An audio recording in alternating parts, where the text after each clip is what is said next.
그리고 마지막으로 아까 이제 소상공인 얘기도 말씀하셨잖아요. 커머스와 관련된 거. 네, 사실 소상공인 분들은 네. 사실 자기의 상품을 들고 있는 거잖아요. 네. 그래서 상품을 어떻게 세일즈를 하고 그리고 세일즈 이후에 고객 후기라든지 그리고 다시 한번 재판매를 하기 위한 이런 과정을 네. 굉장히 신경을 많이 쓸 수밖에 없는데 뭐 일반적으로는 상세 페이지 만드는 것부터 고민을 많이 하세요. 네. 그래서 지금 커머스 시장이 그렇게 좋진 않잖아요. 아, 요즘에. 정말 치열하죠. 네, 예. 그러다 보니까 예전만큼 예쁜 이미지 또는 이제 좀 영상 몇 개 넣는다 해서 제품이 팔리질 않는데요. 맞아요. 네, 그러다 보니 고객에 대한 이제 분석도 철저하게 해야 되고 그리고 요즘에 타겟팅이라는 말을 잘 안 쓴다고 하더라고요. 이미 개인화 시대가 되어버려서 그것도 초개인화라서 구매자들에 대한 타겟팅이 아니라 우리는 선택을 받는 입장이 된 거죠. 우리가 원래 선택을 해서 이 사람들한테 노출해서 뭘 보여주고 이 사람들 구매하게 만들 거야 라는 이런 전략이 있었다면 이게 아예 사라져버린 상황이라서 결국에는 우리 많이 노출하고 여기에도 스토리를 넣어서 제품 하나를 보여주더라도 이거 어떤 게 좋으니까 구매하세요 라는 이런 CTA 문장 그러니까 액션을 요구하는 문장이 아니라 자연스럽게 내 일상에서 스며들어서 이렇게 찻잔을 조금 들어서 마시는 듯한 이런 느낌에서 좀 분위기를 보여주고 나는 이 찻잔을 왜 구매를 해서 쓰는지 보여주기 위한 어떤 스토리 부분들이 사실 굉장히 이제 좀 높아진 수준으로 커머스의 시장이 변화됐다고 얘기를 하더라고요. 맞습니다. 그럼 이런 스토리에 대한 부분뿐만이 아니라 이것들을 보여주는 랜딩 페이지 자체가 굉장히 이제 브랜드화 되어 있어야 되고 통일성이 있어야 되고 거기에도 우리가 무드까지 다 가져가야 되는. 예, 그러니까 우리 브랜드의 팬을 만들기 위해서는 사실 이제 AI 활용을 안 할 수가 없는 상황이다라는 걸 제가 봤고 그래서 그걸 가지고 또 단순하게 우리가 잠깐 반짝였네 그리고 포인트를 잘 잡아내가 아니라 꾸준하게 그 내용을 유지할 수 있도록 하기 위해서 고객에 대한 행동 분석이라든지 CRM 관리, 고객 관계 관리에 대한 부분까지 AI를 활용해서 여러 가지 AI 툴들을 또 조합한 걸로 사실 우리 제품이 시장에 지속적으로 팔릴 수 있는 구조를 만드는 것까지 AI를 다양하게 쓰고 있다는 걸 확인하고 왔습니다. 제가 브릿지님 얘기를 들으면서 저도 지금 오늘 정리가 되는데 사실 우리가 마케팅이라는 단어를 중심에 놓고 보면 아까 얘기했던 광고 영역이 있고 또 좀 더 포괄적인 마케팅 영역이 있고 지금 말씀하셨던 스토리텔링이 좀 담긴 자신의 어떤 브랜드 가치를 높여서 자연스럽게 구매가 유도되는 브랜딩이라는 개념이 있는데 근데 이제 이커머스 얘기하다가 우리 아까 브랜드 얘기 나왔잖아요. 근데 지금은 이커머스를 떼놓고 뭔가 광고 마케팅 얘기를 할 수 없다 보니까 그래서 지금은 브랜딩 시대가 된 것 같아요. 자연스럽게. 여전히 광고가 필요한 기업이 있을 수 있고 마케팅 전략이 필요한 기업이 있을 수 있고 그리고 브랜딩을 해야 되는 기업이 있을 수 있지만 이제 트렌드는 점점 이제 브랜딩 전략이 먹혀들고 브랜딩이 좀 필수적인 시대가 되어가고 있지 않나. 네. 그리고 이제 아까 브리지님 말씀하신 것 중에서 저도 되게 인상 깊었던 게 초개인화 시대에서 우리가 타겟을 정해서 그들에게 우리가 정보를 준다고 해서 팔리는 세상은 아니다.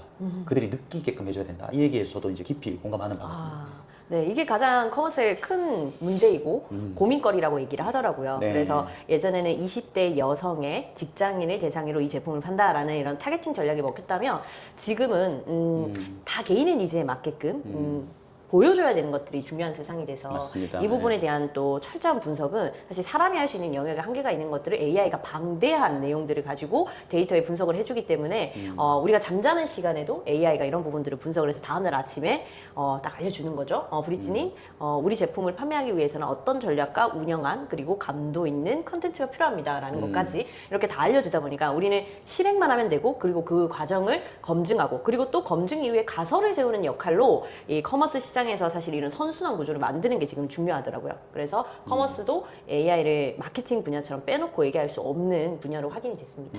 그래서 커머스에서 우리가 마케팅 전략을 세울 때 AI 도움을 받으면 사실 브랜딩이라는 단어가 정말 막연하고 어렵고 사실 모호한 부분인데 그런 것들을 좀 더 구체화할 수 있고 데이터화할 수 있다는 네. 얘기로 또 정리가 되겠네요. 네, 되게 신기했던 것 중에 하나가 이제 우리가 홈쇼핑이라는 개념이 많이 사라지고 있잖아요. 맞아요. 네, 네. 그래서 뭐 라이브 방송이라든지 그리고 개인 방송을 통해 가지고 제품을 구매하는 또 공구 시장도 너무 커졌다 보니까 사실 아직도 저희 어머니는 홈쇼핑 보고 막 버튼으로 하시는데 이제 이게 연령층이 다양해지고 그리고 매체가 다양해짐에 따라서 구매 연령층에 따른 지금 매체 선호도도 많이 바뀐 것 같아요. 그래서 그 홈쇼핑도 이제는 대부분이 온라인화 되어 가고 있고 그리고 홈쇼핑 안에 보여지는 그런 스튜디오 있잖아요. 이것도 AI로 많이 쓴다고 합니다. 아. 네, 그래서 그 만드는 그 내용들, 현장들은 제가 사실 작년에 컨텐츠 서밋에 다녀오면서 홈쇼핑에는 AI를 어떻게 접목하고 있는가라는 거를 어떠한 홈쇼핑의 임원분 나오셔가지고 브리핑 해주셨는데 음악이라든지 모델이라든지 이런 이미지 있죠. 전부 다 AI로 만든다. 음악도 순으로 요즘 작도 네. 다 해주고. 네. 그래서 이제는 홈쇼핑을 운영하기 위해서 한 홈쇼핑 채널을 오픈하기 위해서 드는 비용이나 인력적인 부분이 뭐 상당하게 많이 줄어들어서 이제는 모델 섭외비나 스튜디오 촬영비나 음악 이제 저작권비 이런 거는 거의 줄였다라고 얘기를 들었거든요. 그게 작년에 들었던 얘기니까 올해는 아마 더 발전되지 않을까요?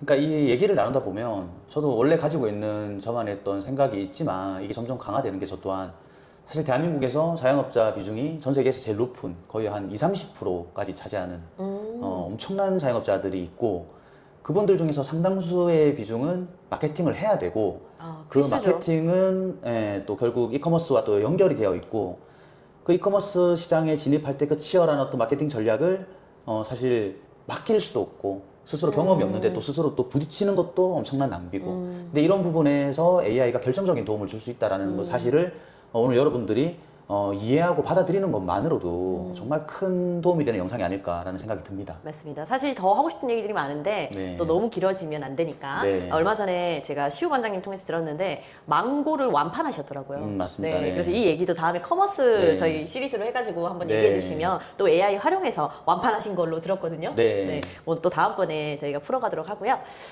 저도 이렇게 세 개를 준비해왔는데 사실 진짜 다른 분야까지 전달드리고 싶은 내용이 너무 많아요. 네. 근데 근데 망고 얘기해서 다음 편에 네. 네. 망고 갈까요? 아니요 그 풀기보다는 네. 이것도 정말 간단한 게 아까 브리츠님 얘기랑 완전히 겹쳐요. 네. 이게 어떤 식으로 마케팅을 했냐면 제가 처음에는 교육을 먼저 갔어요. 그래서 직원들 대상으로 AX 교육을 먼저 시작하게 해줬고 그 다음에 그분들이 교육을 받고 나서 어떤 아이디어가 있는데 그걸 좀 구체화시키는 방법을 썼더니 어떤 결과가 나왔냐면 순으로 음악을 만들고 네. 그 다음에 망고 애니메이션 캐릭터를 만들고 그 망고 농장에 이제 벤이랑 장군이라고 해서 큰 대형 견이 있었어요. 세퍼드 한 마리랑 또 한 마리 견종 제가 잘 모르겠는데 이 세 마리를 우리 망고 농장 스마트팜이거든요. 거의 네. 보안관 컨셉으로 캐릭터를 잡아서 그들의 이야기를 우리가 이제 그 캡컷에 보면 그 목소리 요즘 유행하는 목소리 아시죠? 애덤이라고 하나요? 저 하여튼 뭔지 알아요. 네, 그 안녕하세요. 맞아요. 그렇게 한번 만들어 봅시다 했는데 그 영상 조회수가 막 1만, 2만 이렇게 터지면서 오. 순식간에 망고가 매진이 돼버린. 그러니까 AI 전환 한 번 했는데 마케팅 한 번도 안 해보셨던 대표님이셨거든요. 네. 근데 스마트팜이 1000평이 넘고 이게 제철 장사기 때문에 빨리 소진해야 되는데 그냥 그 교육 한 번과 그 AI를 접목한 영상 하나가 그 모든 문제를 해결했던 이 사례가 굳이 시리즈로 뺄 거 없이 오늘 그냥 말 나온 김에 제가 그냥 바로 말씀드리자면 와, 이것도 진짜 꿀팁이기도 하고, 네. 그리고 AI를 마케팅에 어떻게 접목해서 마케팅 한 번도 안 해보신 분들도 얼만큼 이렇게 블로그가 뭔지도 몰라요. 예. 네, 대박을 터뜨릴 수 네. 있는지를 바로 실시간으로 알려주셨는데. 그분들은 인스타, 블로그, 유튜브 계정이 아예 없었고 마케팅을 아예 안 해보고 처음 작년에 이제 농사를 해서 수확을 했을 때는 지인들한테만 판매를 했던 회사입니다. 그러니까 물량이 많이 남았는데 아무튼 이번에 그렇게 되면서 완판되면서 망고를 애플 망고 굉장히 귀한 거거든요. 네. 비싼 건데 한 박스를 이제 선물로 주셔가지고 이야. 저희는 지금도 망고라면 질리도록 먹고 있어요. 이렇게 또 선순환 되네요. 네네네. 현장에 있었던 얘기들을 너무 생동감 있게 얘기해 주셔서 네. 저도 와닿습니다. 저도 진짜 망고 한번 또 팔아보고 싶네요. 그러니까 이렇게 생각해 보면 정말 팔 수 있는 것들이 너무나 많고 그리고 AI 활용 범위가 너무나 넓고 또 AI가 그런 결정적인 어떤 우리의 인생에 드라마틱한 변화를 줄 수 있는 그런 플랫폼이고 그런 어떤 우리의 필수적인 도구인 거는 틀림없다라는 거를 우리는 매주 증명해 보일 수 있습니다. 네. 네. 네, 그리고 요즘 이런 말이 있더라고요. 네. 요즘은 이제 누구나 선수 겸 감독이다. 선수 따로 감독 따로 있는 게 아니라 기획사 따로 제작자 따로 있는 게 아니라 이제 올라운드 플레이어가 될 수 있는 세상이다.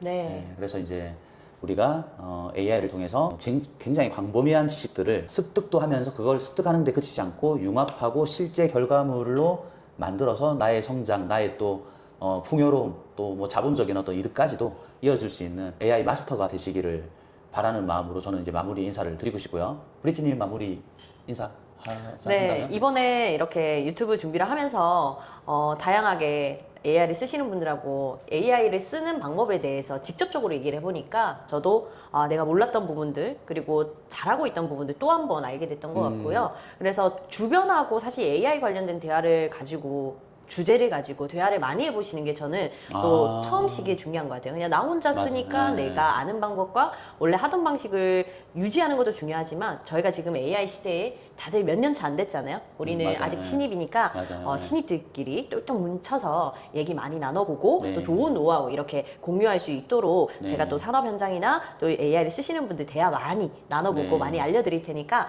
저희 채널 계속 관심 가져주시고 네. 저희 또 반장님의 또 생동감 있는 또 실제 사례들도 앞으로 계속 많이 풀어드릴 테니까 저희 채널이 도움이 되신다면 앞으로 우리 같이 하기로 한 거 있죠? 네. 좋아요, 구독, 구독. 알림 설정까지 부탁드립니다. 감사합니다. 네, 지금까지 마이라이프 AI의 브릿지 정시우 반장이었습니다. 감사합니다. 감사합니다.